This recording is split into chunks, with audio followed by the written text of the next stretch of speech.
we're good to go. Yeah, we're definitely good to go. Jesus Christ. Hold on to just 1 second. Oh, man. All right. I'm good to go. All right. Well, good to see you. So let me do my official intro, and then we'll get going. All right? All right. Not a problem. All right. Hello, everyone. This is Dwight Woods, the Jeet Kune Do Rebel. Welcome to today's show, episode number 19 of the Jeet Kune Do Dialogues. My guest today is a guy who recently commented that it would be good for me to dialogue with first and second generation JKD guys and gals. So here we are today with Michael Marcellus Brown, who started training with Larry Hartsell way back in the 1970s. Now, I got to tell you guys this. Mr. Brown is really opinionated, which is a word that a lot of people think is a negative thing. But it is only negative if the person has opinions on things that he doesn't know anything about. Mike Brown's opinions are all born out of personal experience and or personal knowledge. If you go on the YouTube and you just type in Larry Hartsell grappling, probably the first thing you'll see is a 9-minute video with Sifu Larry and Michael Brown. So I got a ton of things on my mind, and right? So I really don't know where to start, and I don't want to. So let's do this. You have been in martial art for longer than I have been alive, because you've been in martial art for almost 60 years, correct? Oh, gosh. Yes, that's correct. That's correct. I've been involved in martial arts since I was a little brat. And you started with judo and karate, and you also boxed and you wrestled. Yes, my father started me in judo because he had done jiu-jitsu and judo as a World War II veteran, and so I started there, and then went from there to karate do, and then I also boxed and also wrestled amateur as well as professional, high school, college, Division I. Right. So my background in that regard was very diverse before I met Sifu Larry in 1972. Right. He and my father worked together at the Mecklenburg County Sheriff's Department. Okay. So this is cool because, you know, last Friday I was on with Juan Perez, who is also former military, and right. You know, and I think his dad was also former military. So, so 1972, what were you training in at that time? And is that when you finished up your service in the Marines? What was going on in 72? I'm old, but I'm not that old. Jesus, 72. Oh my God. No. I was a young guy, you know. Okay. Jesus. But let's see if I can put it in. Try to put it in perspective for you real quick, okay? In 1972, my father and Larry Hartsell were working at the Mecklenburg County Sheriff's Department together, and I was boxing at the time, and I was in high school. Oh. Finishing up. Oh yeah. Finishing up. You know, college. You know. No, I wasn't in Vietnam. No. No.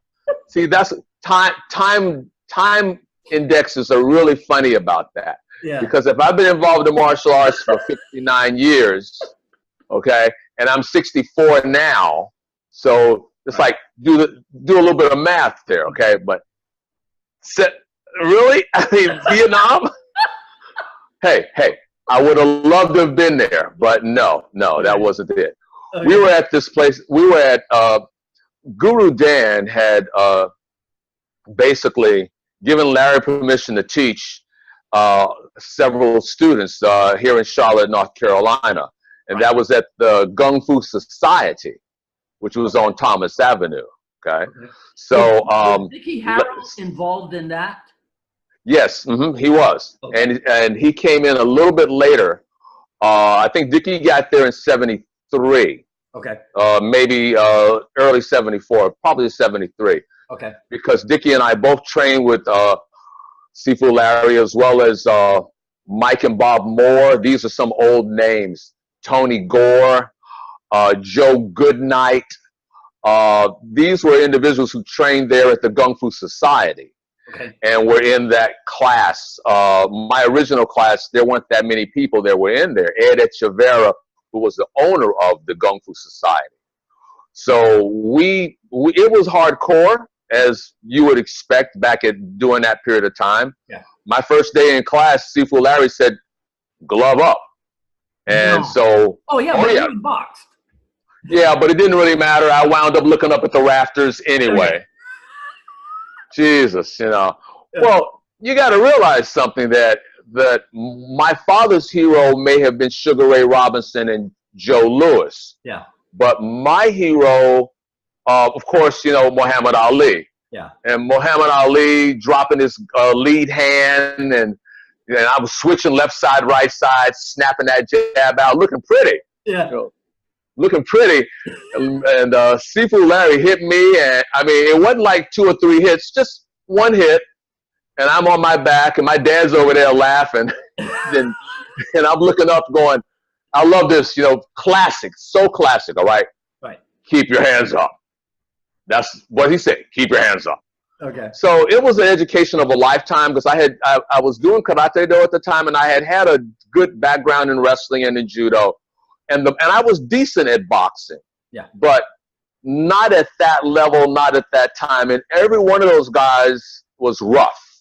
Joe Goodnight was rough. Mm-hmm. Mike and Bob Moore were rough. Tony Gore, who's a doctor in Maryland, I think, at Howard University, he was tough. Meaning that these were men, and they didn't play around. Right. So when we came in, there was that 500-pound bag hanging up there, and Joe Goodnight would have ankle weights on, and he with the 2.5-pound ankle weights and kicking that bag and making it squeak. And Sifu Larry, who was a kicker, a lot of people don't realize that. Right. Sifu Larry would kick that thing, and that thing would go whoa and come back. It wouldn't go very far, and he would make the anecdotes that Sifu Bruce could make it go to the ceiling there. I'm like, oh, okay. Yeah. So it was just a different breed of people during that time, because I think they were looking for something different. Yeah. Something that wasn't as point orientated. Right. And I didn't get involved in JKD at that time to get a rank certification or any kind of sash or anything. I wanted to learn my father wanted me to learn how to protect myself. Yeah. And I could do it on the ground decently, but without the strikes, just like BJJ, right, on the ground with the kimono on, without the strikes, you're playing a game of chess. Yeah. And the same thing with wrestling on the ground, without the strikes, you're playing a game of chess. Yeah. So that's kind of how that started. Hope that wasn't too long-winded. No. And well, you mentioned certification and what have you, but I mean, I don't imagine that Larry was even doing anything certification-wise in 1972, 73, 74. No. Right. I mean, you would get a rank at that time was done with shirts. Okay. So you had a circle, you had a green and white yin and yang symbol, brown and white, purple and white. And you would go up that way. I think it was a couple of years later that I met Guru Dan, and that was when again, your time put in. Right. But training was like every day. It wasn't like once a week. I was there every day. Yeah.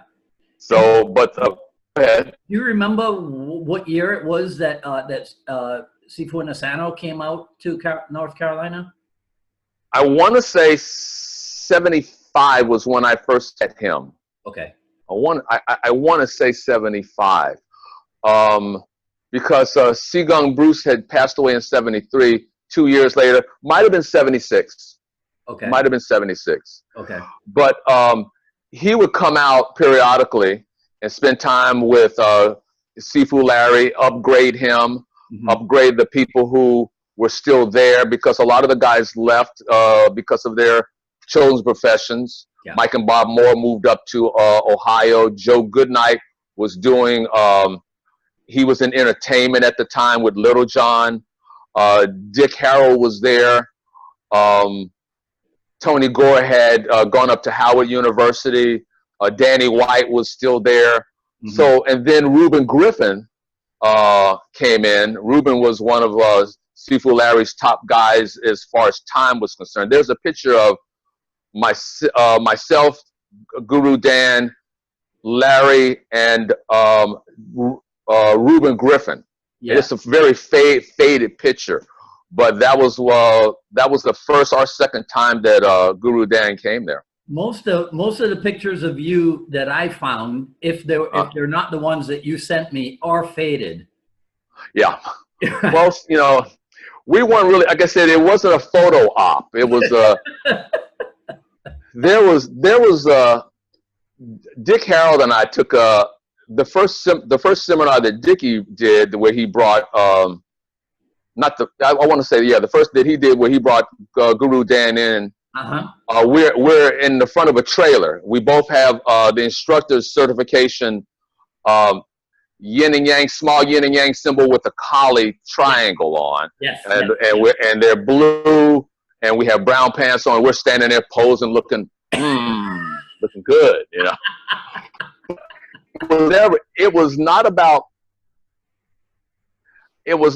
photo ops. We'll say it that way at that time. I mean, it was nice to have a picture, especially with Guru Dan, and he was so giving to us, because we were that other school. That's the East Coast school. That's Larry's school. Because in the 1970s, outside of, if you were not in LA, the only other place where you could get legitimate Jeet Kune Do instruction would have been North Carolina, right? And also Taki Kimura's there. Yeah. Now, I don't know, because James Lee had passed away. Okay, yeah. That's my understanding. James Lee had passed away in '72. Yes. So his school was still operational. Sifu Gary Deal was one of those people from the James Lee lineage. Okay, but I don't know, because remember that I said that there are a lot of people who maybe have gotten rank. Okay. Yeah. They may have gotten rank under Sifu Bruce Lee, or gotten rank under James Lee or Guru Dan or Sifu Taki Kimura. But rank didn't necessarily mean that you were given certification to teach, especially from Bruce Lee. There were only 3 people. Yes. Which is, and I say that's not an opinionated, that's not a subjective truth. That's one of those objective truths. Yes. Only 3 people that Bruce ever certified to teach his method of self-discovery. Okay. And that's Taki Kimura, Dan Dos Santos, James Lee. Yes. Other people, Ted Wong, Richard Bastillo, so many others were also strong students. Tim Tackett later, Jerry Petit later. But out here on the East Coast, it was Sifu Larry. That's it. And that was it. There was no Princeton Martial Arts Academy. There was no JKD any other place. Right. So if you wanted to learn and train in Bruce Lee's methodologies, this is where you went. Now, the thing about that was, when I first saw Sifu Larry, he had like a little beer gut on him there, you know. I'm just being honest. He had a little beer gut on him, and I'm like, that's a Bruce Lee student? Really? I mean, to myself, if you look at the picture behind you, I mean, I'm thinking abs of steel. And yeah. So when I first met him at the sheriff's department, he was a wild card. Just to be honest, he was a stud, and he could handle himself, but he was a wild card. He's a good old boy, if that makes sense. Yeah, I get it. So it was interesting, especially when he dropped me, and I'm like, oh my God, that he hit me? Really? Yeah. I mean, I remember seeing his stomach, but I remember it being a pretty hard stomach. Yeah, it was hard. Yeah. But you know, he hadn't missed a few meals. No.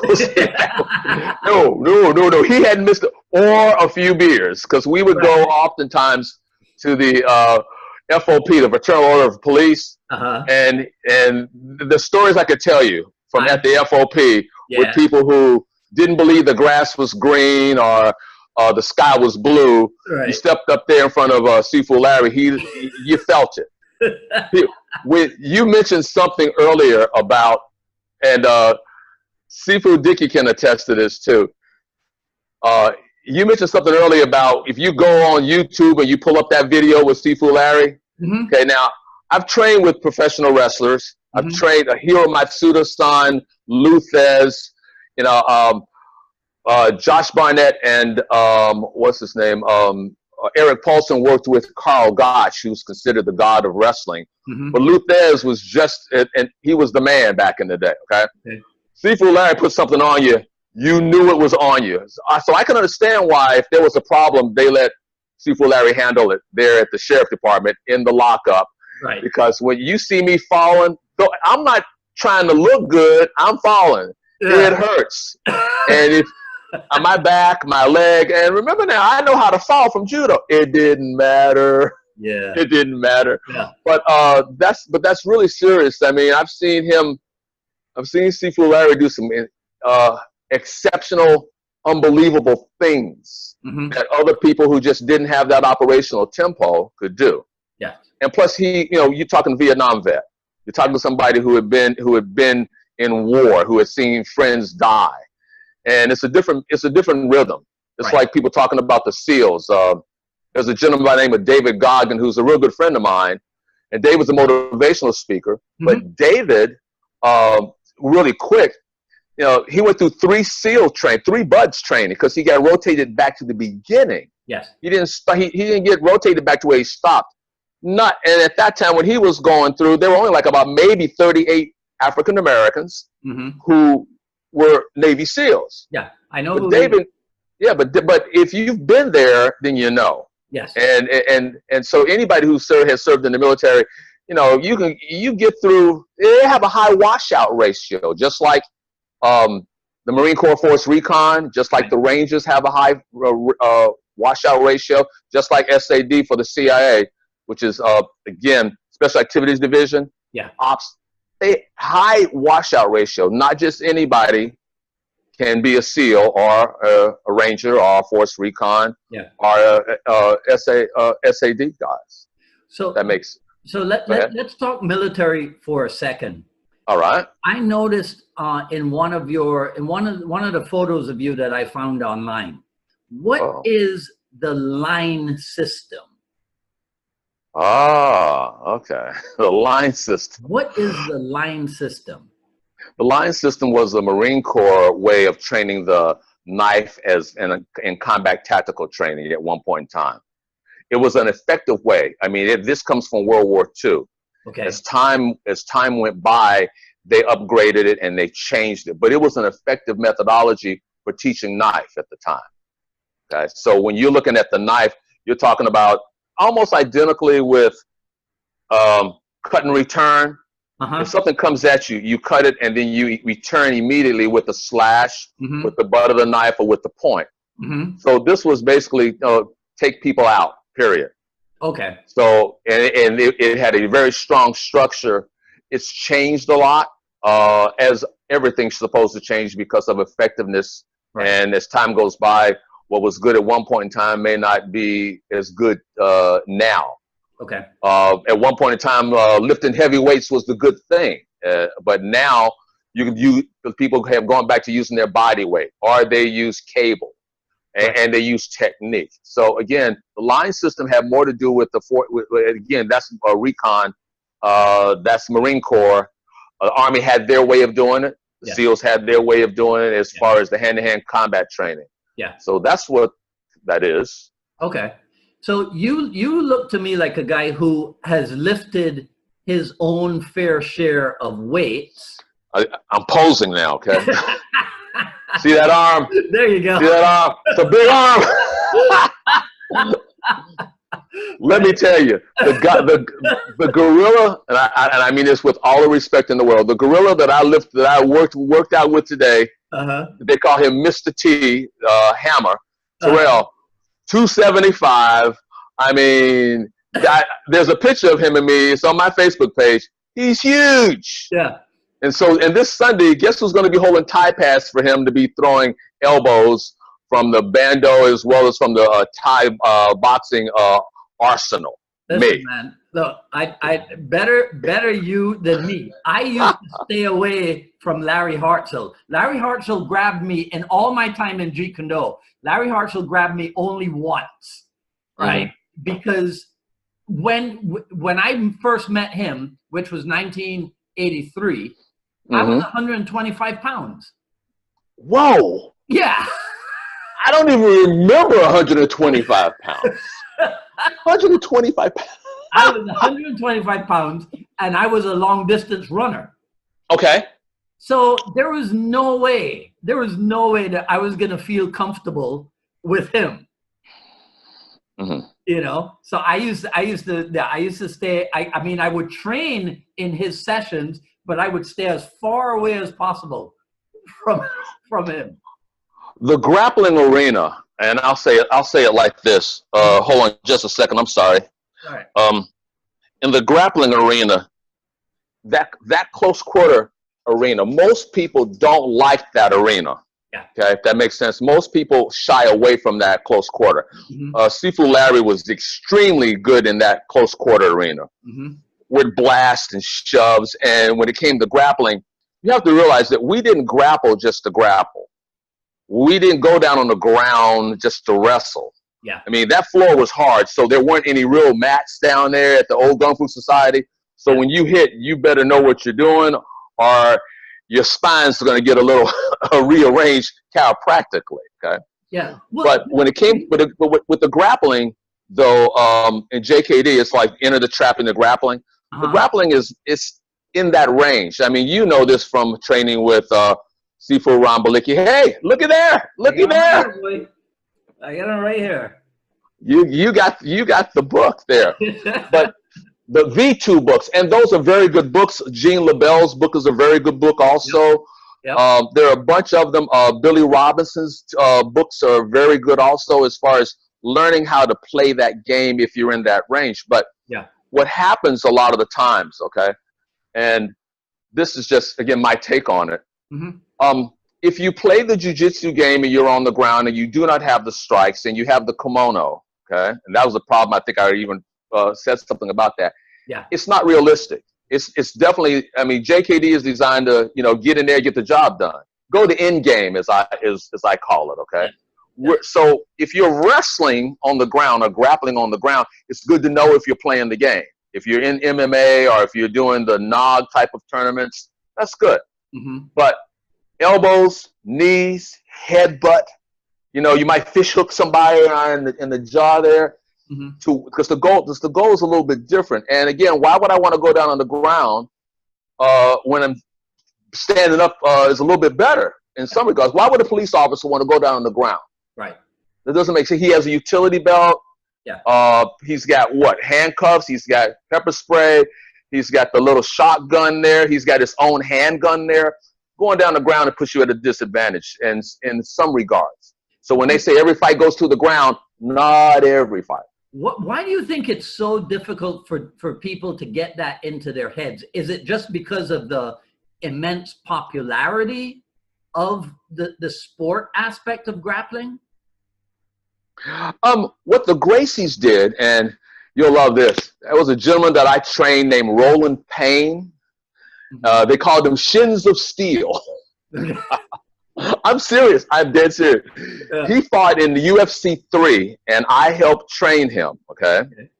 And one of my students, a young lady by the name of Jill Schaefer, she had done things with me with the DEA at that time.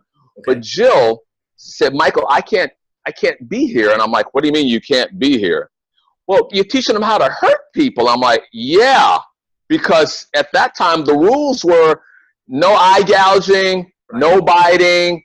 Everything else was pretty much legal. That's why they called it like cockfighting. And there weren't any gloves on your hand. You slapped and you palm heeled and you could hammer and crack your knuckle. So Roland fought. He got dropped because he didn't listen, but he got dropped. But he had redemption in the Vale Tudo. Okay. And he made this guy suffer. Yeah. But that was an interesting thing. A gentleman by the name of Max Coates, myself, Nick Hughes. Bart Vale. That's another good guy out there. Oh yeah, Bart Vale. That's a Miami. He's a Miami guy. Yeah. Yeah. He trained with the guy. He trained with Fujiwara. Yes. Who trained a lot of the guys. Matter of fact, Eric Paulson has had him in, and Josh Barnett trained with Fujiwara. Yes. But if that's legit catch as catch can wrestling. Okay. I mean, and that's so. If you answer your question real quick though, the reason why is because you can play the game. Right. Now, playing the game is like back in the day in point karate or karate do. If you weren't doing Maso Tatsu Oyamas or Maso Yama's Kyokushinkai karate, you were playing a game of tag. Yes. And that gave you a sense of I can fight, but can you really fight? It's like the boards don't hit back, you know. Yeah. You can stay and these guys were punching through cinder blocks. These guys were going through bricks and rocks. So punching to the face at that time in Oyama's system was out. But to the body, oh yeah. Oh yeah. So again, when you're playing the game of tag, it's about speed and mobility. A lot of the attributes that Sensei Joe Louis took into the Nationals, as well as Chuck Norris, because they trained with Sifu Bruce Lee. But again, training to help them to be more effective as tournament fighters doesn't mean that and not to be disparaging against Joe Louis or any of those guys, Mike Stone, Chuck Norris, but they were in other arts. They were in Kempo. They were in Tang Soo Do. They were in karate here in the United States. Right. So for them to think that that's Jeet Kune Do, it's Jeet Kune Do applications. Yes. Does that make sense? Okay. In that arena. It makes in that arena of point karate. And then Joe Louis went on, and I know Joe very well. He went on to fight full contact. But again, it's like the PKA and WKA. Okay. Professional Karate Association, you had to have a certain amount of kicks above the waist. Yes. Okay. In the World Kickboxing Association, leg kicks were legal. Yes. Okay. And these people at that time, weren't used to getting kicked in the leg. Yeah. First time. I remember that they had rules. The rule about that certain number of kicks per round was because when full contact came along, people realized to a certain degree that their kicks weren't as effective as they thought, and everybody started boxing or trying to do as much boxing as they could. Yeah. Yeah. Because you were awarded points sometimes, and it was subjective. About you could be at a distance and go to hit somebody. And in the angle, the referee sees the guy snap his head back, you get the point. So again, it was what it was at that time. And it, of course, evolved. Like Pride evolved. Like the UFC has evolved now. I mean, you can't do that elbow from going from 12 to 6 anymore in the UFC. Yeah. Okay. In Pride, you never were able to use those elbows. Yeah. Okay. You could use the knees to the head, but you couldn't use the elbows. So again, it evolved from let's say it's like catch as catch can, the UWF, the shoot wrestling, the shoot fighting like Bart Bell does, the shuto. It evolved and to what it is right now. Two things here, somewhat related. Differentiate, if you can, between shoot boxing, shoot fighting, and shoot wrestling. They all come from the same source material, okay? Right. But for instance, to say that Ken Shamrock and Frank Shamrock, I know Kenny well and I know Frank well. They trained under, again, that UWF banner, Universal Wrestling Federation, where Carl Gotch and Luthez were trying to make more real wrestling real. If professional wrestling was real, this is how it would have looked. And you can't say that Carl Gotch didn't know what he was doing. He's called the god of wrestling for a reason, okay? So to answer that question, shoot boxing was more boxing orientated, shoot wrestling was more submission orientated, and shoot fighting kind of blended them all together. And then you have shuto, S-H-O-O-T-O. Okay, so again, if you look at Fujiwara, is a perfect example. Bart Vale trained under Fujiwara. So did a lot of other people train under Fujiwara, but they also competed in different organizations at the time. Okay, Fujiwara could kick, and he was a karate man also, but he primarily was a submission specialist. Because he trained in the call, gosh, if there's ever a black belt.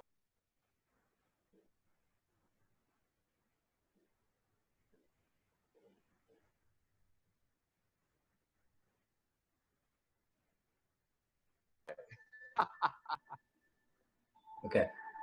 Wait. Hold on. Your microphone. Hey, she's gone. Okay. Yeah, I'm fine. Okay. Yeah. I'm like, why?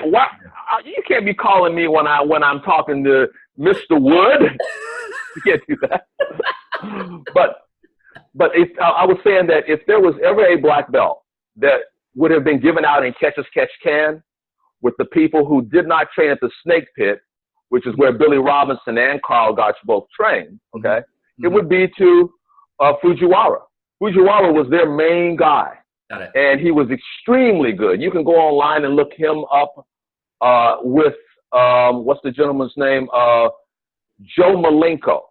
Now, that match looks like a real shoot match. The term shoot means to actually do it. Yes. It's like there's wrestling and then there's wrestling. Okay? Now, Brock Lesnar, perfect example. I've never met Brock, but I have met Kurt, okay? Brock Lesnar, 4-time All-American, 2-time Big Ten, WWE champion. What else? Brock Lesnar, UFC champion heavyweight. Yeah. But Kurt Angle, gold medal winner in the Olympics, 96, okay? Kurt Angle was also a WWE champion, but he was a gold medalist. Ronda Rousey was a bronze medalist in the Olympics. She went to 2, okay? So again, that's a different athlete. That's a whole different body, and it gave legitimacy to wrestling, okay, as opposed to wrestling. Those people can go, but Kurt can go, and so can Brock. They know what they're doing on the mat. Ric Flair can go. Flair wrestled at the University of Minnesota. A lot of the guys could go. A lot of those guys, people they do not know because they looked at wrestling. Oh, this entertainment. Yeah, it was. Go back 1920, 1930, much more of a submission-based style, and there wasn't a lot of punching and kicking. Okay. People were actually trading holds, and you either tapped out or something went snap. Yeah. So when earlier you said something about BJJ and why is it popular? Because it is. I have friends who do BJJ, and they are very well versed on the ground. You just don't go in after a year and become a master in BJJ. Because that gi makes all the difference in the world. It really does. But then again, you're playing in the guard. And the guys who do catch don't like playing in the guard. I'd rather have knee on as opposed to stalling or have a kimono and pants on. That's okay to play that in that arena. I get it. But in the street, I love my favorite line. In the street, the shirts are going to tear. That kimono, a silverback gorilla isn't going to rip that. A silverback gorilla is not going to rip that kimono. It's just not going to happen. Those things are thick. Yeah. I've got a black one in there. It's real thick.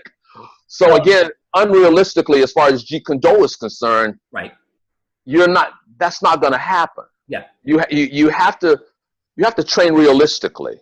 I mean, people ask me, well, what about the knife? And I tell them quickly that, when it comes down to the dagger or to the, call it weaponry, and people teach, you've seen people, you yourself know about doing disarms with a knife. Okay? But I'm constantly reminding the people that if someone's really swinging that blade, it's better to know something than to know nothing. Run. Yes. Guru Dan used to say, get an equalizer, get a stick. Right. Yes. Okay? But you're not going to go in there and not think that you're not going to bleed. Yeah. Okay? You used to say, if you squirt, you live, you gush, you die. Yeah. And that's just the truth. Here's one of the fascinating things, because I'm talking to you today and you've been mentioning Carl Gotch over and over again. Yeah. A couple episodes ago, I was talking to Guy Chase, and his background, he mentioned Carl Gotch over and over and over again, right? Now you're talking about the knife, and the phrase that you used about getting an equal, running or getting an equalizer, I first learned that strategy or that approach from Paul Vunak. Yes, Paul. Right? Good guy. Very knowledgeable. But more recently, the guy who has been influencing my opinion on knife fighting is Burton Richardson. Yes. Good guy. Very. I'm in contact with him also a lot. Yeah. You see, so what I'm saying is that there is such a wealth of knowledge and information and experience and truth. Very much so. Right? In the Jeet Kune Do world, amongst the Jeet Kune Do clan members.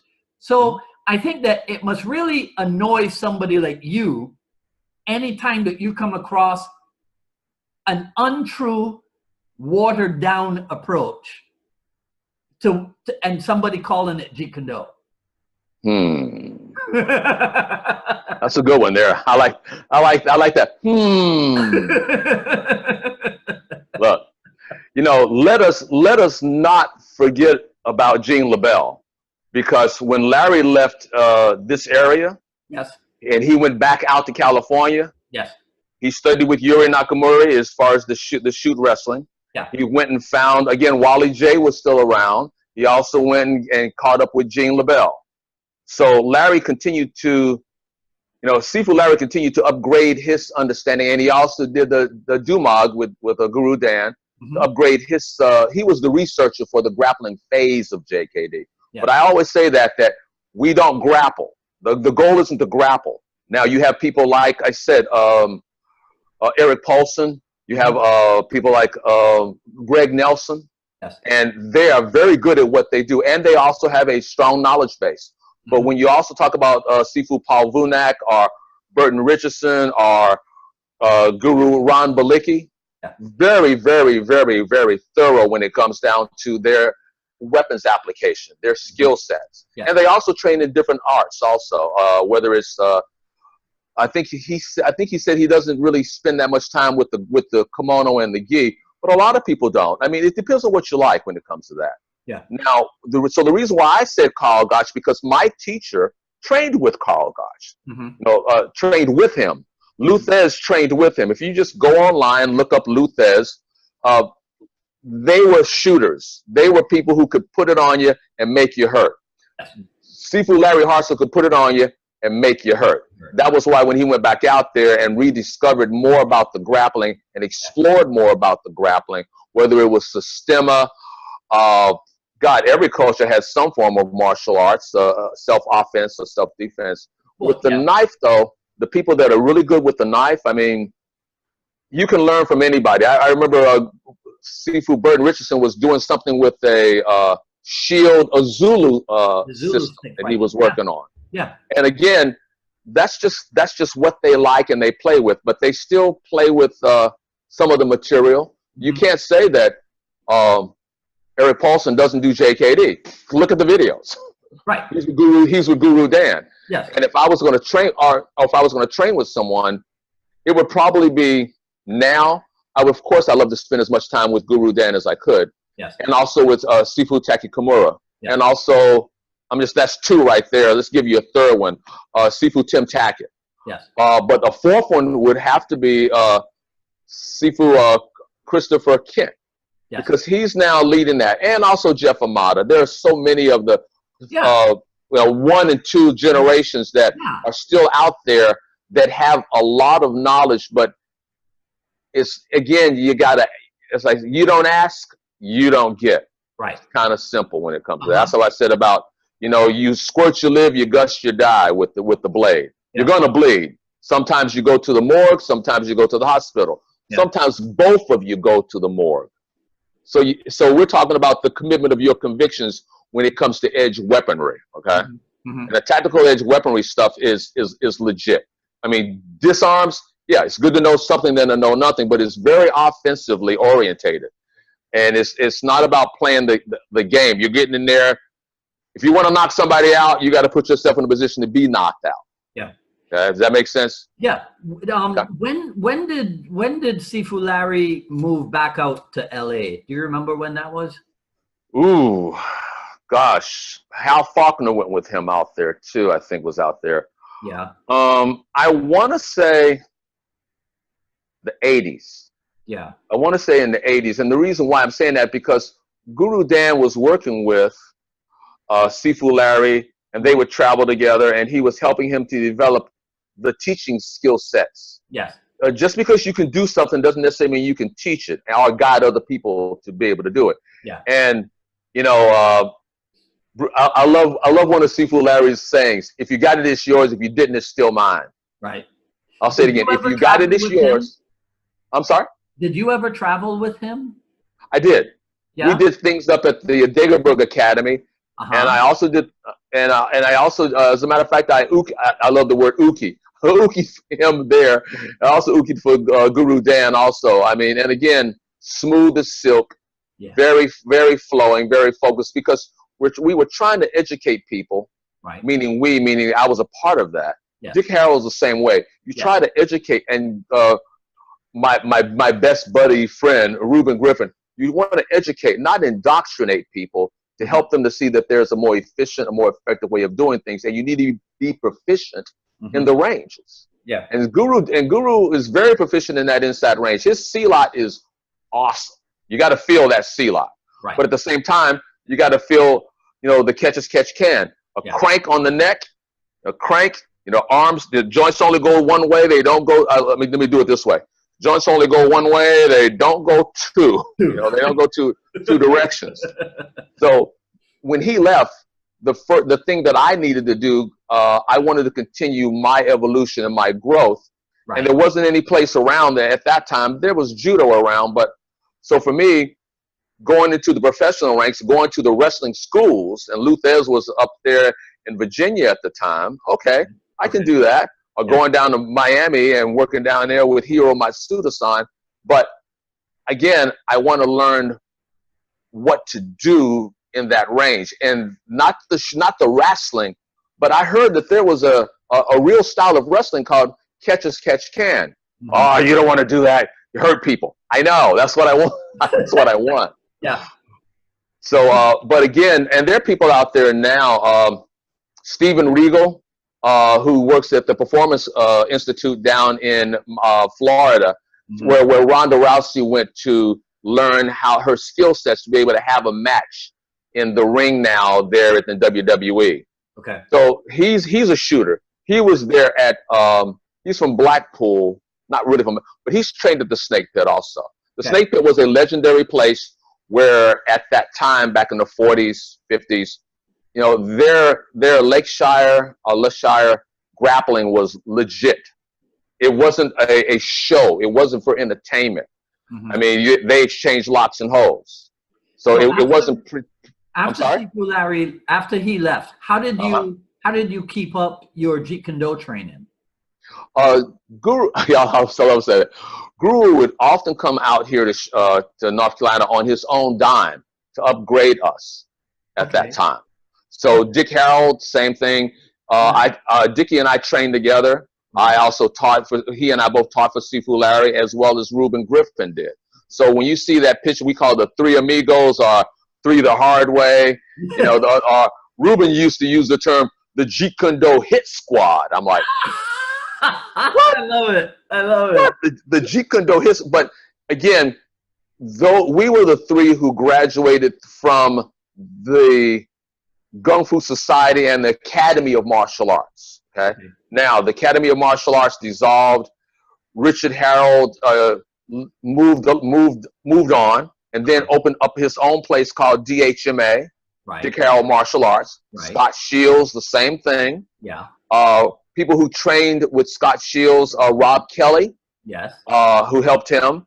Yeah. Rob Kelly also went out to California and trained at the Inosano Academy when Ron Balicki was training there at that time, along with his beautiful wife. I have to say, his beautiful wife, Diana Inosantos.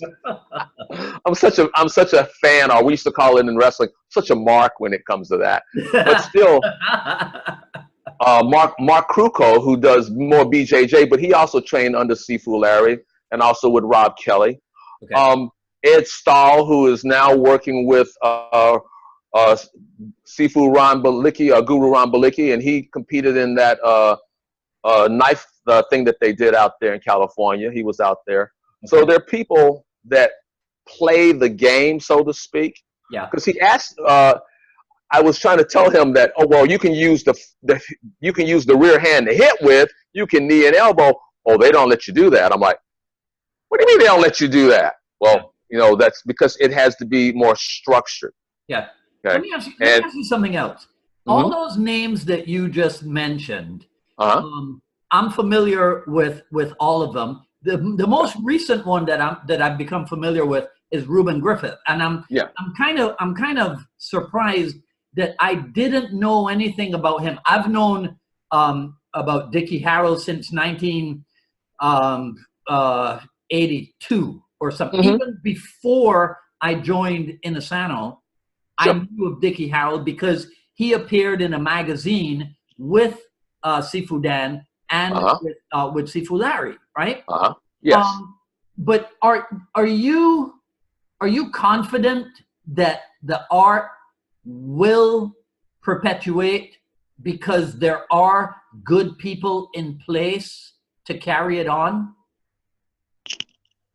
That's another one. I remember when we were in Brasstown at the camp, up there at the camp in Murphy, and Graciela Casales, women's bantamweight champion of the world in boxing and in kickboxing. Cliff Stewart was there. Grandmaster Master Chai came up. But I remember specifically having that same question posed to them: that what happens when the people who were given certification by by Sifu Bruce Lee are gone? What happens when Dan is gone? What happens when Taki Kimura is gone? Reuben was that guy that you didn't hear a lot about. Okay, I mean, people know me from the video with Sifu Larry. Okay, I mean, Volume 1 and Volume 2. Yeah. When I had not met Deborah Hartsell until she was on a vacation out here, and Reuben and I got together and had a chance to sit down and talk to her. Yes. Very knowledgeable. I had not met. I remember Simu Paula from the Dagerberg Academy. Yes. But at the same time, there are people that are in place. To answer your question, really simple. There are people that are in place. Of course, Ron Balicki and Diana Dos Santos. Of course, Reuben Griffith, who have the technical knowledge, okay? And of course, the people who Richard had trained up there, Mark Stewart, so many people. So the art's not going to die. The art's going to continue to evolve as it should, depending on the person's likes and dislikes, okay? Yes. So to say that, because it has to, because if it doesn't, you have all the false prophets out there that are claiming this and that when it comes down to their lineage in Jeet Kune Do, who it looked like karate. It didn't look like anything of the stuff that I trained in back in 72, 73, 74. Spent time, hours after hours. I'm not like blasting karate, because remember now, I have a 7th degree black belt in Karate Do. So it's not blasting it. It's just that what we were doing was not point karate. What we were doing was you better respect that range. That foot on the kneecap, that foot on the shin. I was telling the guy that day, you slap some groins, you have slapped somebody in the groin, open hand slap somebody, okay, in the groin, they're going to bend over. They're going to bend over. Okay? So when you go to hit somebody in the eye, you hit with finger jab and a BOG to the eye. I'm not throwing it up there so I can run my technique. Right. Does that make sense? Yeah. So there are people that are out there, absolutely. You yourself. There are people that are out there who have the technical knowledge and are willing to guide and share that information to those people who are deserving. Okay. Now that means, again, you don't ask, you don't get. So what do you look for in a student? Reuben was that guy. Reuben is left-handed. Okay. Now remember, back in the day, we had right side forward, right? Yes. Okay. So I mean, and later on, you would train left and right side, but Reuben was left-handed. So he had to do pop style, lob style, everything from the right side. Right. It was hard for him, but he was a naturally gifted individual. Yeah. And I mean naturally gifted. His skill sets are extraordinary. If you ever get a chance to just train with him and work with him, his flexibility. Yeah. You know, one of the things I started doing in every episode of the dialogue is to ask whoever I'm presently speaking with to give me 1, 2, 3 names of people that they think I should have on the show. Oh, yeah. So let me do that with you at this time before we even get close to finishing. Oh, sure. So definitely Ruben Griffith. I mean, I already had him in mind. Rob Kelly, of course. Dickie Harrell, my childhood hero, of course. Oh, yeah. But outside of those 3, you know, I've already spoken with Ron. Who comes to mind? Well, you said Dickie Harrell. Absolutely, Dickie, because, you know, Dickie and I were training partners for a very long time. Okay. But right off the bat, Tim, have you had Tim Tackett on? Not yet. No. Okay. He would be someone, absolutely, because I would train with him. Have you had Chris Kent on?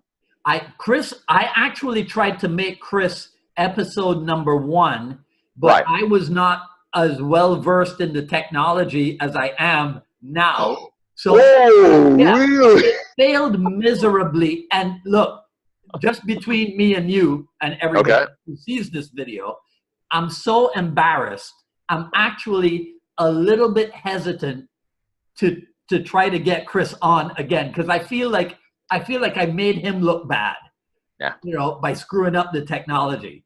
But you know, I talked to Cass about it, and Cass said, "No, just call him." And Cass is correct. If you don't ask, you don't get. And the bottom line with Chris, have you had Burton Richardson on there? Yes. Okay.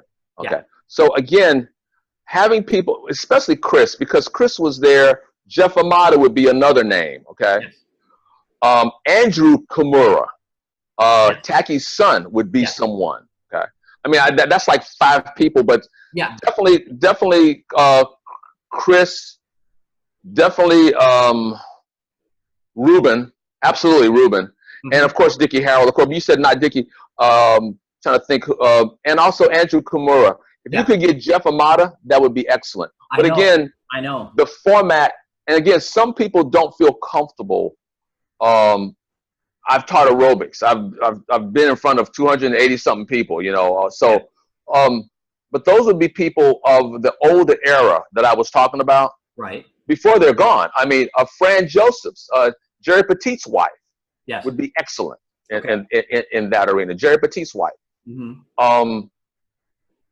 To have because to me, those first and second generation students who were there in the 70s. Chris Kent was there in the 70s. Jeff Amata was there in the 70s. Cass was there in the 70s, okay? So 70s, 80s. Then you get into the 90s, then it becomes, Tommy Carruthers is one of those guys. Lamar Davis is one of those guys. It came down further, okay? Later in the thing. But anyone who was there during that period of time, would be ideal, because again, if we're talking about historical, because people need to know, right? You know, if they don't know, then let's say history is written by the victors, then the false prophets who are out there will have their day, and people, because they are not initiated or they're not informed, they don't know. They have no clue. It was like if you watch that Eddie, and again, my buddy Joe Rogan, my boy Joe Rogan. You watched that Joe Rogan podcast yesterday with Eddie, and I love, and again, Eddie on the ground, the man. Okay, but Marcelo Garcia, and you ask Eddie, who's the man? Eddie will tell you, Marcelo Garcia. Okay, but you know, you got to look at it like his son is all whacked out about the pictures of Bruce. I know, isn't that something? Yeah, I was like, really? I'm like, and Eddie's going like, yeah, Bruce, and Eddie's telling you everything there is to know about the whole story of Enter the Dragon, and I'm like, wow, you made it. Now, the question is, how many times did I see Enter the Dragon? How many times did I see Way or Return of the Dragon? How many times did I see The Big Boss or Fist of Fury, The Chinese Connection? Yeah, I can't tell you. How many leaves are on the tree outside? Right. I have no idea. But I was not a Bruce Lee fan. I was a Zatoichi. I was the Blind Swordsman Zatoichi fan. You're from that era. Yeah. Yeah. See what I'm saying? I was a Zatoichi fan, and also Lone Wolf and Cub, Ogami Ito, the Shogun's assassin. Yes, when he pulled out that blade, people died. It was and of course, because it was my original style, as well as one of my students, Jill Alexander, now Masayama, Sonny Chiba, right? Street Fighter. Yes, okay? yes. So I was more of those guys. I have respect for Steven Seagal. Okay. I have respect for Jean-Claude Van Damme. I mean, Georges St. Pierre loves Jean-Claude Van Damme. Right. You know, Dolph Lundgren and those guys that came out. Jackie Chan, absolutely. Chow Yun-Fat, absolutely. Yeah. Michelle Yeoh, definitely Michelle Yeoh. Okay. Yes. But again, you know, you have to look at, you know, is it functional? But why weren't you a Bruce Lee fan? That's an interesting. When he came on screen, why weren't you a fan? Because I had seen the Zatoichi flicks, which were there way before Bruce. Okay. Okay. You cannot doubt his charisma. You cannot take away anything from Bruce's ability to express himself in that arena. Yeah. Okay. And a lot of those things, especially like the Game of Death with Big Lou or Kareem Abdul-Jabbar.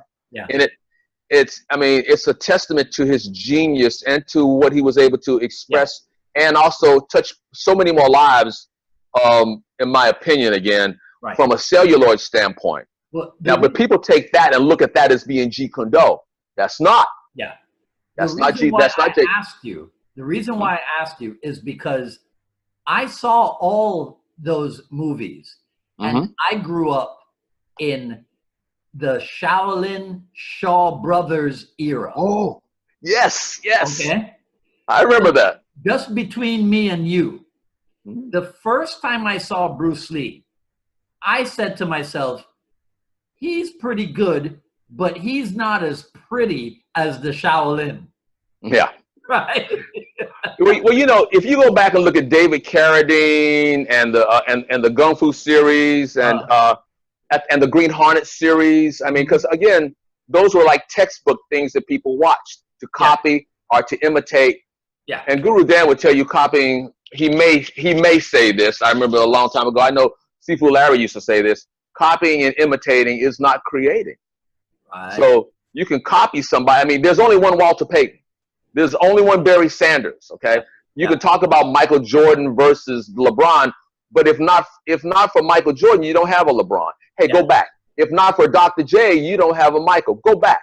Yeah. If not for Elgin Baylor, you don't have a Dr. J, and you see what I'm saying? Yeah. So you can't. It's unfair. Could Jim Brown play in today's game and do as well as he did back in his day? Hard to say. So there had to be somebody that was there. Muhammad Ali versus Mike Tyson? Really?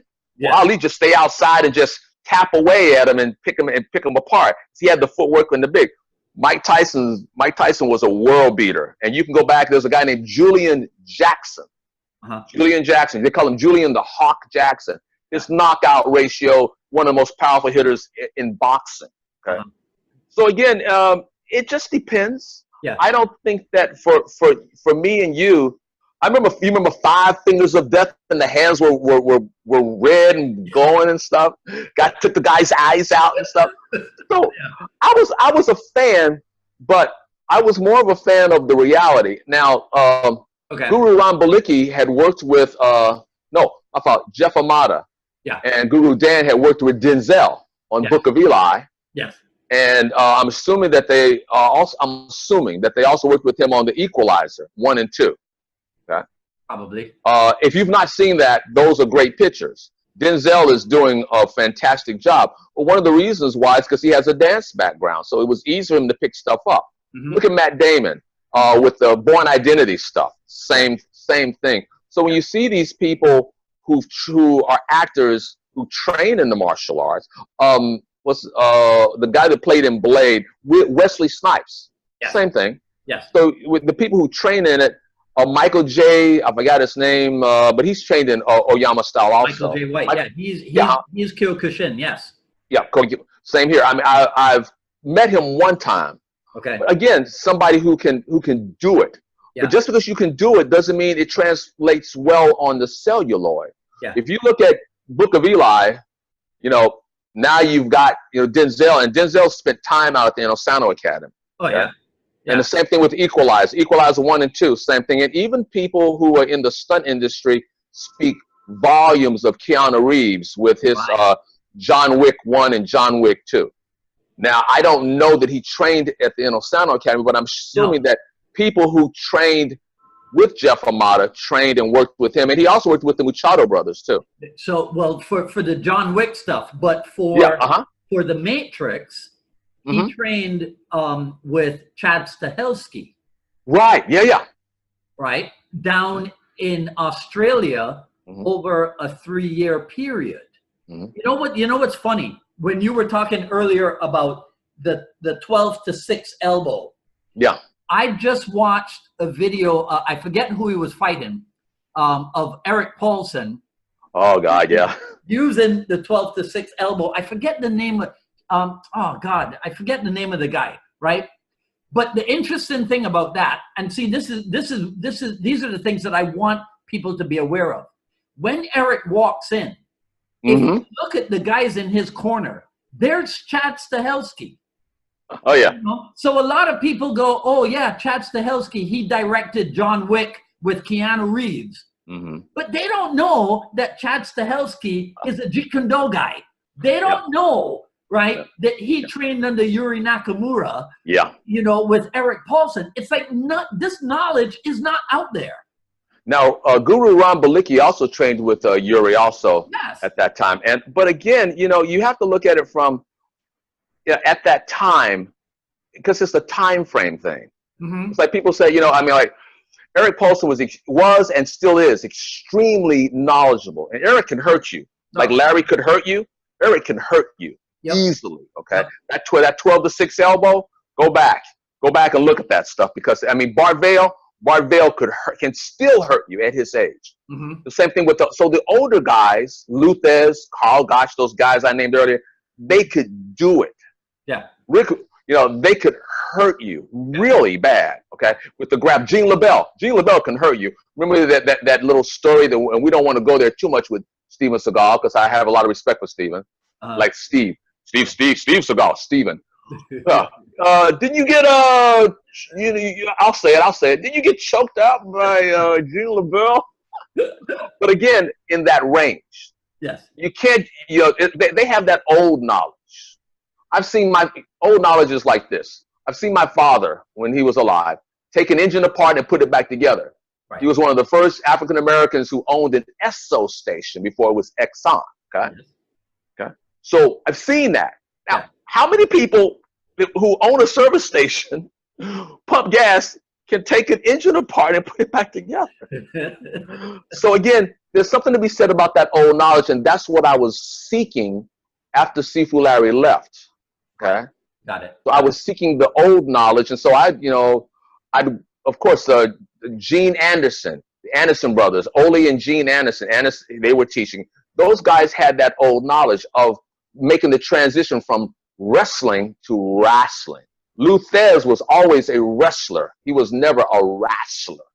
He could have a match. And the same thing with Carl Gotch. He could have a match. But if you look at Fujiwara, if you have an opportunity to look at Fujiwara and Joe Malenko, it's on YouTube. Yeah. That's a shoot match. They're going for submission. There isn't any punching, any elbowing, any kicking. That's straight submission. And that looks as real can be. Yeah. It's hard to find those kind of matches in wrestling now. Okay. Kurt Angle makes it look good. Yeah. Charlotte Flair, there's that entertainment thing. But when you look at the Gracies in particular, you know, without something Rogan said, if Hoist had lost, okay, that match, if he had lost and didn't, Gracie Jiu-Jitsu would still be Gracie Jiu-Jitsu. Right. But look at how the UFC is now being dominated by wrestlers. Yeah. This weekend, Tyrone Woodley and Derek Till, the guy from England. Tyrone Woodley, Division I wrestler. Really? Now, I'm not saying that he's going to win, but it gives you a strong foundation. Even Eddie will tell you, Eddie Bravo will tell you, and Marcelo will too, that the grappling, the wrestling that they did here in the United States gives you a different type of rhythm. When they took out the submissions, because there's only like, what, 2 in Greco-Roman wrestling? There's none in maybe a bow and arrow, maybe grapevine, maybe banana split. Okay, but that's not a part of Division I or Division II or Division III, not collegiate wrestling. There is no submission. So the wrestlers have an advantage without the gi. Right. Okay. But if they have a gi on, the jiu-jitsu guy is going to, they used to call it cook them. He's going to cook them, make them suffer, and then take them into deep water and drown them. Because that's just because they have the gi to control. So again, when Josh Barnett submitted Dean Lister, you know, there's nothing to grab onto. You know, I mean, and Josh Barnett, you know, at that time, the warmonger, the babyface assassin, Josh Barnett can hurt you. Yeah. Sakuraba, again, you know, can hurt you. But a lot of the people look at wrestling as, well, that's not real. That's not the real deal. Catch wrestling, you will hurt. You will hurt bad. And when I go back and look at the things that Sifu Larry did on me, and did with me, and that evolution of growth as a martial artist, because I needed to be familiar with the range. Yes. I get on the ground and roll with some of my jiu-jitsu friends, but I don't like it. As a matter of fact, I put an article on my Facebook. I hate the gi. My Jeet Kune Do kimono journey. I hate it. I hate it. Because all they want to do is to hold and stall and I just wanted to, oh, here's a thumb in your eye. You let me go. Let me slap you in the face. Even Eddie Bravo has now gotten into the combat they call it combat jiu-jitsu, or with EBI rules, Eddie Bravo invitational rules, where they allow you to hit. I mean, not knuckle sandwich somebody, but actually hit people, because it disturbs you. And if you're not used to getting hit, you know, it's a different rhythm, a whole different thing. That's like telling a guy, if you're not used to training with real knives, put some Kevlar gloves on, Kevlar sleeves, and no thrusting to the body. But you begin to have a real awakening about what works and what doesn't work. You try disarming somebody with a real blade, it's a different ball game. Better still, get a white, this is old, get a white t-shirt. White t-shirt, okay. Watercolor magic markers. And a red. If you have a child, say, hey, let's play sword. And wherever there's a line, you say you got 20 seconds. Go. Guess what happens? There are lines and there are dots. Wherever there's a line, that's where you got slashed. Wherever there's a dot, that's where you got thrust. Yeah. It gives you a real awakening real quick. Yeah. I'll tell people all the time, you know, if you don't believe the grass is green, all you gotta do is step up to the plate and take your best shot. Because if I'm gonna play jiu-jitsu with you, I'm gonna lose. If I'm gonna play taekwondo against a taekwondo person, but that's the game. But in the bathroom, one-on-one, you know, bad things are gonna happen. And that's not saying I'm a tough guy, I'm egoing out, but it's just saying that you gotta be willing to pay the price. And Flair said, I love that, Ric Flair. I used to work for Ric Flair at the Gold's Gym. In order to be the man, you got to beat the man. I love it. But he was one of those guys who would say that's very true. You have to be able to handle yourself in that arena. You try. Yeah, because it sounds to me like you're saying you got to be able to control the ranges. And would you say that is one of the most important lessons that Larry Hartsell, the great Larry Hartsell, imparted to us in the Jeet Kune Do world, that control of the ranges? You have to be effective in the range. Because if you're having to think it's almost too late. It has to be, you've heard the term sound and echo. It has to be like sound and echo. It has to be, it's like saying, what have you truly mastered? Honestly, what have you truly mastered? Maybe tying your shoe after all this time, maybe writing your name. Not even that, because your laces will still come undone. Mastered. I mean, like, but you know what? If you have a stroke, you can't even write your name. You have a stroke, you can't even tie your shoe. Yeah. So Yeah. it's about making it, it's about owning it and making it your own. So yes, being proficient in all of the ranges, Yeah. being able to trap. You don't have to trap Wing Chun all the way, a trap and then hit. You can do that. I don't have, but the goal is to be effective in the different ranges. So see, Larry imparted upon a lot of people a respect for that range. Okay, and I think I said that to Deborah Hartsell, Seymour Deborah Hartsell. I said that to her because we were talking, and you know, again, a very gracious lady. I had not met her, and I didn't know that much about her, except for that was Sifu Larry's wife. Yeah. But the same thing with Sifu Paul Swain. I say the same thing. Sifu Larry gave you a healthy respect for that range, and if you weren't good in that range, then you would be exposed. So it's like, okay, I believe him. The only reason why I play with the BJJ because I need to be familiar with the range, even though you know, no one's going to be wearing a big kimono, okay, in the street. Okay? That shirt's going to rip, okay. But at the same time, you need to know, you need to be comfortable with it. So yes, we train with real blades. Yes, I mean, do we train with rubber and also with wooden blades? Yes, but put the Kevlar gloves on, the Kevlar sleeves, cut resistance, and have at it. And then you begin to see that, you know, because you can't even stab the hand. You stab a hand with the ice pick grip, that hand moves away. So if you have the option of running, run. And the same thing with the JKD. I mean, like, so you just need to be familiar with the kicking range. I can't teach is your mother still alive? No, she's not, unfortunately. Okay. Grandmother? No, they're all gone. You have aunts? I have a couple, yes. Okay. So, okay, I can't teach your aunt to kick you in the head. Right. Okay. But I can teach her how to kick you in the kneecap, put her foot on your kneecap. Okay. I can. So you see what I'm saying? That it has you have to personalize it. And this is, you've heard this before too. It's not a one size fits all. Right. Okay. Yeah. You have to personalize it for the individual. And so Sifu Larry was helping all of us to personalize that range. Okay.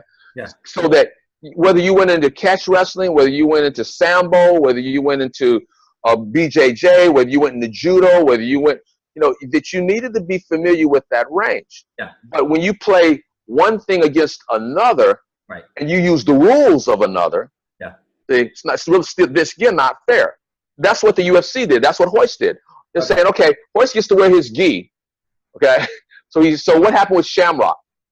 I guarantee you, okay, Shamrock and Hoist without the gi might be a different ball game. Because look what happened later on in life when he went against Matt Hughes.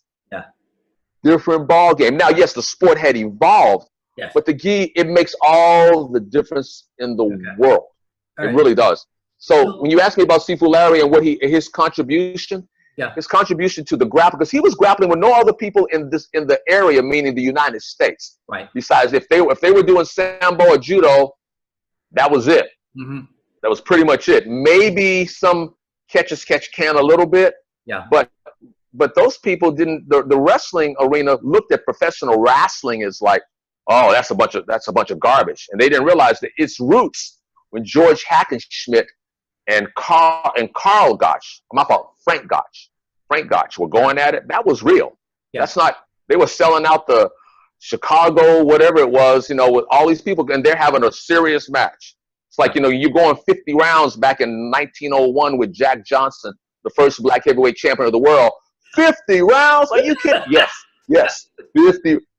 It was a different breed of man. Can you imagine Jim Brown not playing football because of turf toe? No. It was a different breed of man. And the same thing applies to self. That's what when we talked about this earlier, when I said to you about you can't cliff note it. Yeah. You have to read the book. The guys out there now, they want to, it's like microwavable martial art, like the McDojo stuff that we see all the time out there. I'm gonna do something that is out of character for me, but I'm with you. No. I'm with you, so I feel safe. You just mentioned Jim. We've talked about Jim Brown a little bit. I'm gonna ask you something political. Ooh. Your take on the NFL and the kneeling thing with the national anthem. I have to do this again. You ready? As the let me do my favorite Macho Man impersonation.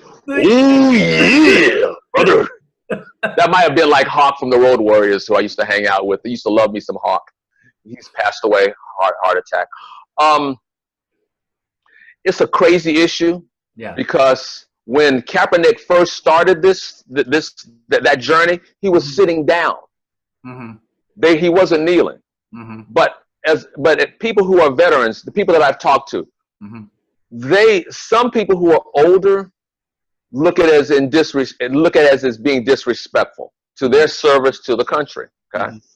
You know, Jim Brown was always a controversial, figure. When he walked away like Barry Sanders walked away on his own terms. Okay. But he was always very political when it came to the Bloods and the Crips out in California. Okay. Yeah. And I've met him twice. Very, very sharp, very knowledgeable guy. But it's kind of like Malcolm versus Luther King versus Vernon Jones. You know who Vernon Jones is?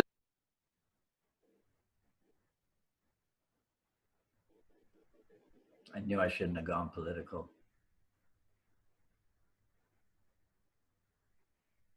You have to understand why is hold on a second. Okay. Yeah. But you have to understand that evolution. I think that a lot of the younger crowd also find they have difficulty seeing what's he standing for. Why is he kneeling? It's being disrespectful, especially when the Star Spangled Banner is being played.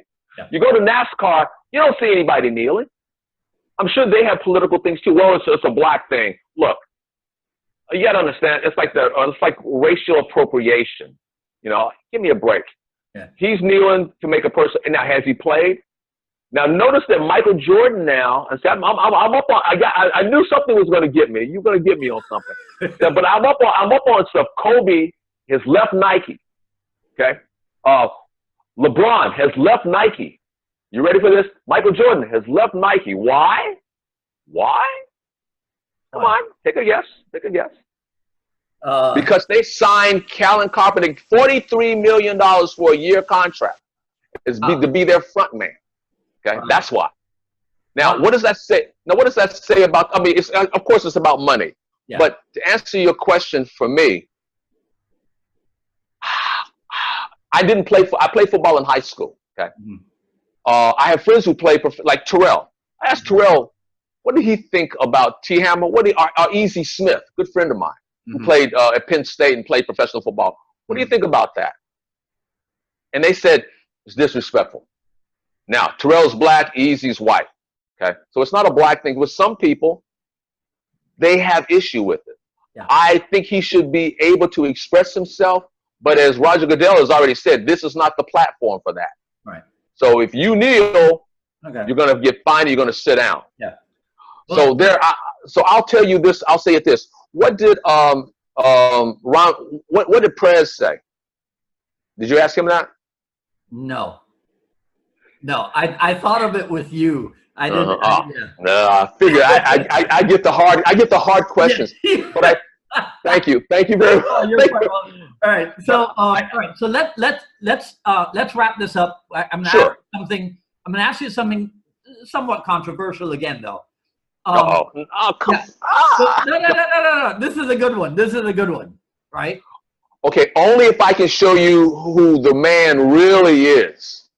So when you get through, I got to show you who the man is. Okay. Okay. All right. Go ahead. It's this thing about, well, Bruce Lee could not have been any good because he has no fight record. Jesus Christ. Yeah. Now, ask yourself this question. Who's saying that? The people who fought in point karate? The karate? People fought in point karate? No, it's all the MMA fans and the BJJ people, the UFC guys.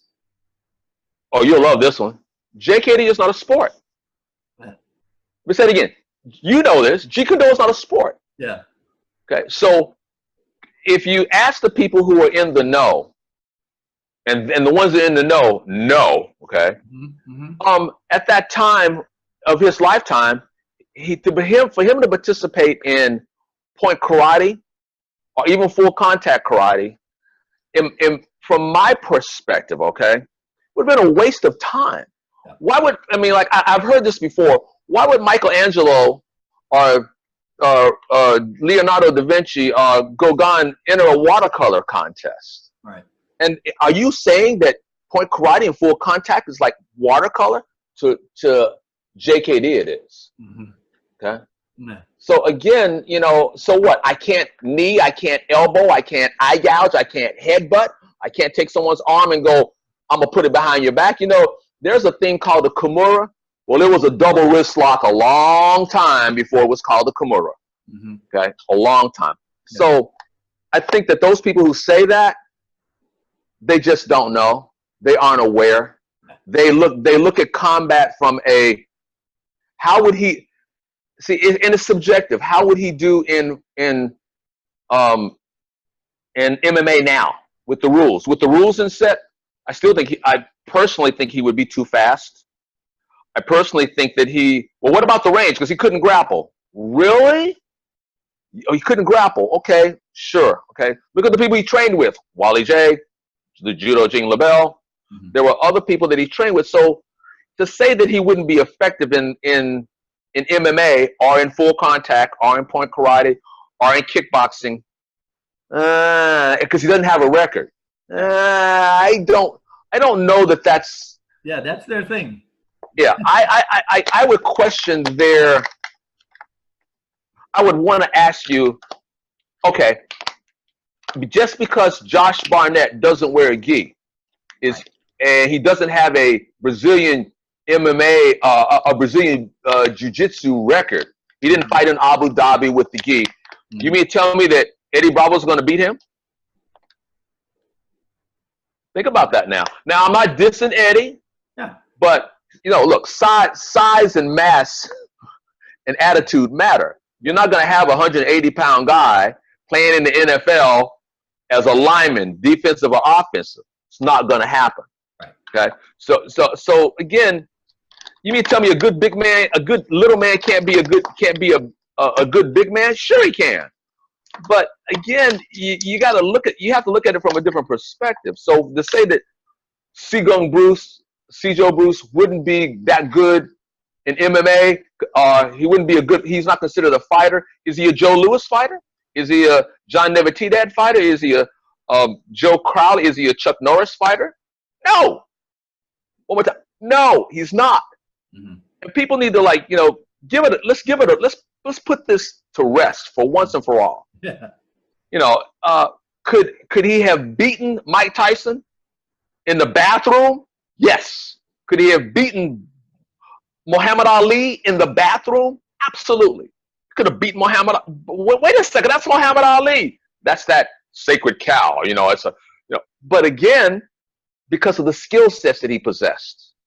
Okay, does that make sense? Yeah. Josh Barnett possesses certain skill sets that without that gi, Josh Barnett is going to hurt somebody. Right. Okay. Eric Paulson possesses skill sets with the gi and without the gi. Yeah. And without the gi. Yeah. He's going to hurt somebody. Yeah. So that's why I said that you have to look at it from a different perspective, and from those people who are saying he wasn't a good fighter. He was only good in TV. He was only in the Green Hornet. He was only good on Here Comes the Bride, or only good in Longstreet, and it's only philosophy. Yeah. You and I both know that it's not just philosophy. Right. That's why I said to people who know, when I said about Jerry Petit's wife, or having her on, or Chris, I'll say his name, Chris Kent, or Jeff Amata, because they've been there. They know. If Joe Rogan would ever get his act together and have Guru Dan and to me, it's a dream of mine to see Guru Dan and his daughter Diana on the Joe Rogan podcast. 3 hours of talking. So Joe Rogan's going to get the education of a lifetime. Okay, that's the first thing. Okay, and all the myths that he clings to are going to be thrown away, because here's somebody who was there. Now, will he ever get on there? No. That's not going to happen. But I do believe that there needs to be, you remember the movie Dune? You remember the movie Dune? Yeah, I didn't see it, but I know of it. Okay. Yeah. But there's a famous line in there, the sleeper must awaken. Okay, you got to open your eyes, okay? Yeah. I mean, that's why I said, you know, that, and I mean this with a lot of respect, don't piss down my back and tell me it's raining. I know the difference. Yeah. Okay? You're not going to go in there and think that Bart Bell is not going to hurt somebody. Fujiwara is going to hurt somebody. Yeah. Okay? Ron Balicki is going to hurt somebody. Okay? So, and again, Taki Kimura. Well, Taki is not, his son is going to hurt somebody. Mark Stewart's going to hurt somebody. Okay? Mm-hmm. So Cass is going to hurt somebody. Yeah. Okay? So, and again, because they're not going to play by the rules. Right. That's why I said I can't compete against somebody who's an Olympic judoka with a gi on. Ronda Rousey will throw me all over the place. Okay. Kayla Harrison, who I know, will throw me all over the place. Mm-hmm. But one-on-one, mm-hmm. okay, a little different there. See what I'm saying? Mm-hmm. So again, can I beat Mike Tyson? Yeah. Can I outbox Mike Tyson? No. On Mike Tyson's best day, can I beat Mike Tyson with the knowledge that I possess? Now I'm bragging. Yeah. Why? Because I'm going to eye gouge him. I'm going to slap him in the balls. I'm going to bite him. Mm-hmm. It ain't going to be on the ear. It's not, and it's not going to be on the ear. Yeah. Something Carl Gotch used to say, I only wear pajamas when I go to bed. I thought that's it. Now that's a good one. Is he pissing on jiu-jitsu and judo? No, because he also wore a kimono and he also trained in judo. Right. But a lot of people don't know that. Yeah. So again, you have to be willing to you have to diversify. You've got to be willing to explore outside the box, mm-hmm. and not just look at things from one perspective. I asked Guru Dan what was the reading list that he had, and he brought up certain things. The Prophet, yeah. That Bruce Lee, anything by J. Krishnamurti. Think on these things, uh-huh. And the Prophet is a part in there about teaching. Yeah, there's a little chapter on teaching, and it says a lot. For me, there's a book called War that I like. The Dharma of Star Wars, which is a good book too. Really? But there's some books out there, and again, one has to continue to educate themselves. Yeah. So you go back and look at the past. Yeah. The past is like this, and I'll let it go. The past is the fuel. Okay. Pluses and minuses, as we used to say. Good experiences, bad experiences. They're experiences, okay? The present, where we are, that's the car. And the future, that's the destination. Whether it was a good experience or bad experience, you put the fuel in the car to get you to the destination. Yeah. That's what it's about. Yeah. So it's not about right or wrong in that regard. All things being equal, and seldom are they, okay? Yeah. And bottom line, seriously, bottom line, the most committed wins. Most committed. Yeah. All right. And so are you willing to die for what you believe in? You say that. Yeah. But remember now, okay, how many people, okay, everybody a Christian, raise your hand. Leave your hands up. Why? Because we're going to burn, we're going to crucify, and we're going to feed you guys to the lions. Watch how many hands start to do this motion. Yeah. Start to go down. So that's what I mean. Okay, are you ready to show you who the man is? You show me who's the man. Okay, you ready? Yep. Ta-da! You know who that is, right? No. Thanos!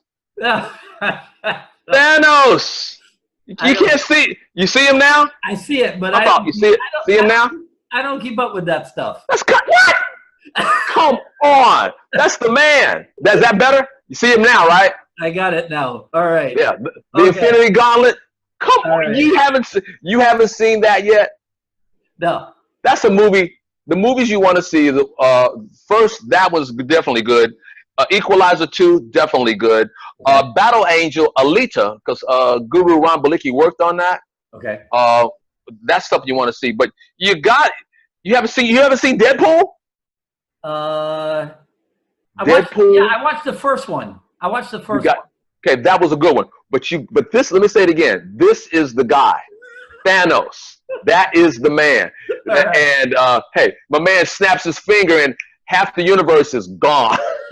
You didn't see the Black Panther? Oh man, you gotta see that. All right. So look, as you said, let's go ahead and wrap that up, because I seriously have had so much fun just talking with you and getting to know you again.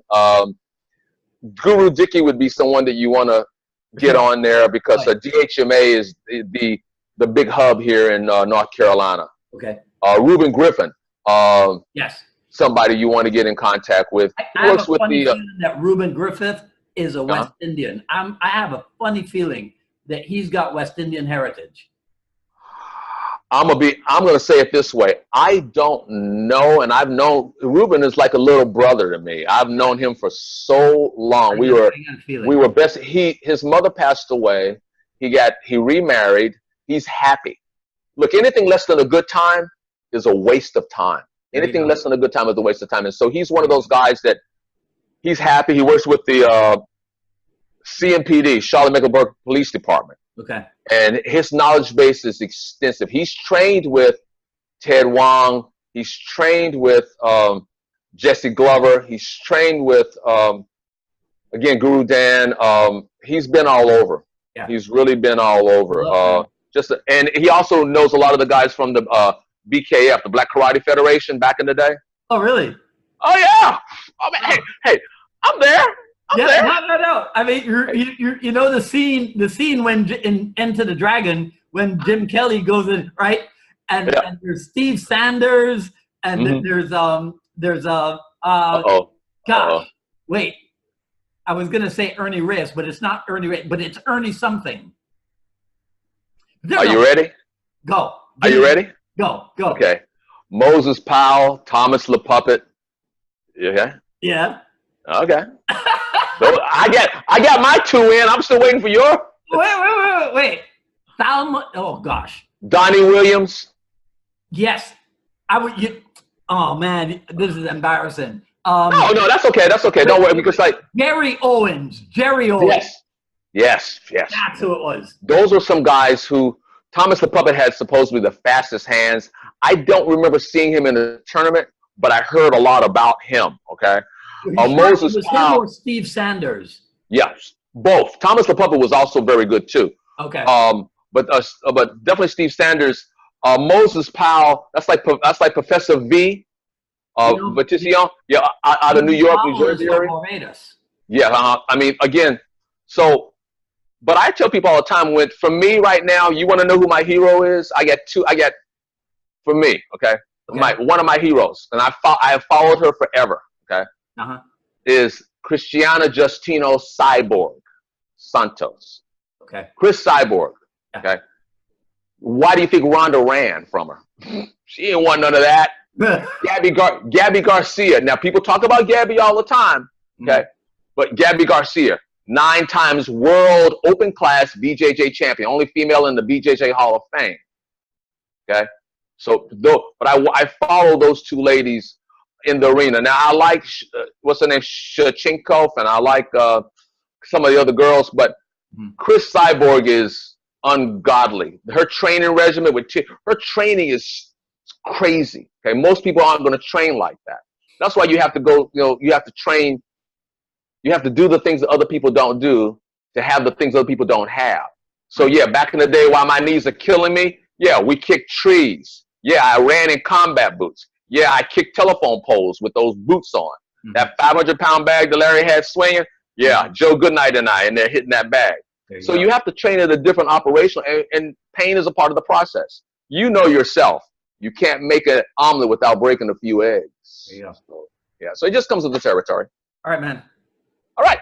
Listen, thanks so much. Absolutely. Absolutely. We'll do it again. Absolutely. I won't be in that much. I've still got a couple of things that I'll be going up to the Boston Martial Arts Academy. Okay. And teaching up there. And also at the Citadel, I finally finished that curriculum for a seminar down there in South Carolina. Okay. So I'll be working with the cadets down there. If people want to see more of you, the best thing is just find you on Facebook, huh? Michael Marcellus. I'm on Facebook, but I'm also on Instagram. Okay. But I'm one of those, like choosy mothers choose Jif, and particular people pick Peter Pan peanut butter. Remember that commercial? Yeah. Well, I'm kind of like that. I'm very selective about people that I share my time with. You're one of those people. I'm also very selective. I don't want to get caught up in what I consider to be politics. Someone has a problem with me, that's their problem. They don't sign my checks and they don't pay my bills. I don't really care. Yeah. People who know me know who my allegiances are to, and they also know that I'm very respectful to those individuals. But I just don't open that door. I mean, if you come to my home and you train at my house, you're special. And there's only a handful of people. Mm-hmm. And so I'm very selective about that. It's the same thing with a knife. Yeah. Once you show someone how to use a blade and how to really become proficient at it, one of my best students, young lady by the name of Laura Cardner, her other name was Laura Elaine Houston. She's on the pictures with me and Guru Dan when we were in Norfolk and also at the camp. Mm-hmm. I told her husband, you teach her how to shoot because he was a police officer. I'll teach her how to use a knife. Okay. Wow. Now, Laura is into commercial real estate, right? Okay. So she's out by herself, right? You don't want to go there.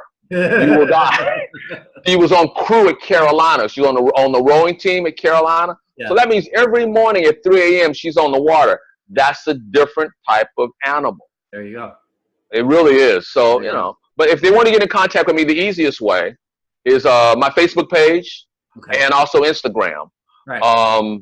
If they need to do something directly, message me and I'll return the thing. But again, I'm not going to get caught up in, you know, it's like knowing the path and walking the path. So I try to walk it like I talk it. And when I see people who don't, I judge them not by so much what they say, but by what they do. So it's a nice cliche, but I really do. And it's unfortunate because I've closed the door on people because of they say one thing and do another. Yeah. So, I mean, I love me some Tim Tackett. I love all of the first generation, second generation people who were there before I was, who laid the groundwork for me to be where I am. Right. But, you know, I'm the same way. Yeah, I think you have to. So I try to push love, but, you know, not everybody's going to be saved. So some people would rather, you know, they don't want to go there. Yeah. But I hope that we can communicate again. I mean, I'll be throwing stuff at you, and so I'll definitely send you some pictures of what we're going to do this Sunday. Okay. With Big Mark, former Ranger, and Terrell, and some of the other guys, and Jill. Jill Alexander, my pride and joy. She's so awesome. But Laura also. So there's some people out there that, ladies too. Don't forget about Graciela Casales, because Grace was instrumental. She's someone you might want to pull on there. Okay. I'll pull up there. Also, Cliff, is it Cliff Linderman? Not Cliff Linderman, Big Cliff. Stewart. There's Cliff Stewart. Cliff Stewart and Cliff Linderman. Yeah, Cliff Stewart's the guy that I'm thinking about. Okay. Cliff Stewart. So Cliff Stewart and Graciela, because they were there at the Great Smoky Mountain camps. Right. And Grace, I helped her train for her last fight with Larry, Seafood Larry and I running in the snow.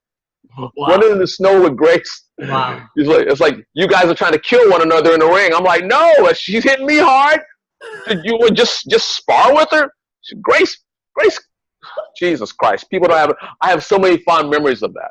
All right. But hey, thank you. I want to first thank you for having me on. My pleasure. I hope that your viewership continues to expand and grow, and that hopefully one day we can get a chance to train. Yes. And also that you get up again. Guru Dick he's one of John Chai's top guys in this area. He is a John Chai's top guy in this area. Mm-hmm. Not many people have gotten that high ranking, because I studied with Kay as well as with Chai. Right. So I have a different view about Muay Thai, because I train with two different people in it. I didn't become a clone of one. You know, like Guru Dan is doing the Savat, we got to buy the Savat suit.